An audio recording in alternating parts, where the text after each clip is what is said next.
Today, we're doing a legitimacy check on something that causes a lot of anxiety for travelers. That official-looking traffic fine that shows up in your mailbox months, and I mean months, after a trip to Europe. We're diving deep into one specific payment portal, info.myfines.at. It's often used for those ZTL, or restricted traffic zone fines, in Italy. So our mission is pretty simple. Is this site a legitimate payment channel, or is it, something more high risk? Okay, so let's start with the technical side because that gives us our first layer of reassurance. Good. What did you find? The core data for info.myfines.it shows a pretty good trust score from Scam Advisor. What does that actually mean? It means the site has a valid SSL security certificate. That's what secures your payment data. And maybe more importantly, it has a long-term domain history. Why does the long-term history matter so much? Well, think about it. Most sophisticated scams, they don't operate for several years. Right, they pop up and disappear quickly. Exactly. They cash in and get out. This domain has been active for a long time, so it just doesn't fit that fly-by-night profile. It's not flagged as being technically fraudulent. But here's where it gets a little confusing, because Scam Advisor still advises caution. It mentions low traffic and mixed public feedback. That's a great point. The low traffic might just be because, its user base is very specific. Only foreign drivers with fines actually use it. It's not Amazon. Okay, that makes sense. So what about the consumer platforms, like Trustpilot or Reddit? When you look at Trustpilot, it's another interesting anomaly. There's no big profile with hundreds of angry complaints. Which is exactly what you'd expect to see with a major scam, right? For sure. With known travel scams, you see these warnings pile up really fast. Widespread credit card theft, that kind of thing. With MyFines, there's a real absence of those kinds of complaints. So what are people on Reddit and travel forums saying?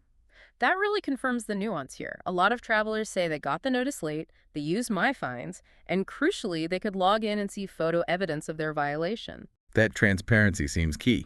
It is. They pay the fine, and then they never hear about it again. The complaints you do see are about confusion, language barriers, or trouble figuring out which town issued the fine, not systematic theft. So the technicals look okay, and the user data suggests it works as intended. Yeah. But why does the whole process still feel so inherently suspicious? I think that suspicion is, it's built right into the official procedure itself. The system is why you feel anxious. What do you mean? The fine has to arrive many months later for foreign drivers, and that delay is the primary source of the suspicion. Okay, break down the bureaucracy for us. Why the long wait? It's purely administrative friction. First, the local police have to identify the car's license plate. Then they have to contact the rental company. And I imagine that takes time. A lot of time. Yeah. The rental company has to process that request and then legally provide your personal details. That whole chain of events can take months. It's standard, but for you, the traveler, a ticket showing up 6 months later just feels wrong. So the official process itself is designed to make you feel like you're being scammed, even when you aren't. That's a perfect way to put it. Okay, so let's put it all together. What does this mean for you, the listener?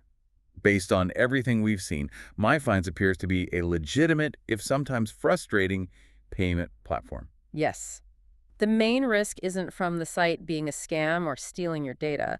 It's from paying without verifying the details of the violation first. So the responsibility is on the consumer. It is. Before you enter any payment information, you have to double-check everything. The date, the location, the license plate, the rental company info on the notice.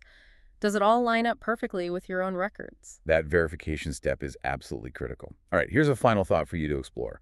Knowing that these long delays are common for foreign fines, what steps could you take before you even leave the country? Think about photographing toll receipts or saving your phone's location data for ZTL entry points. How could you build your own record to preempt any confusion if a fine shows up down the road? Something to consider for your next trip.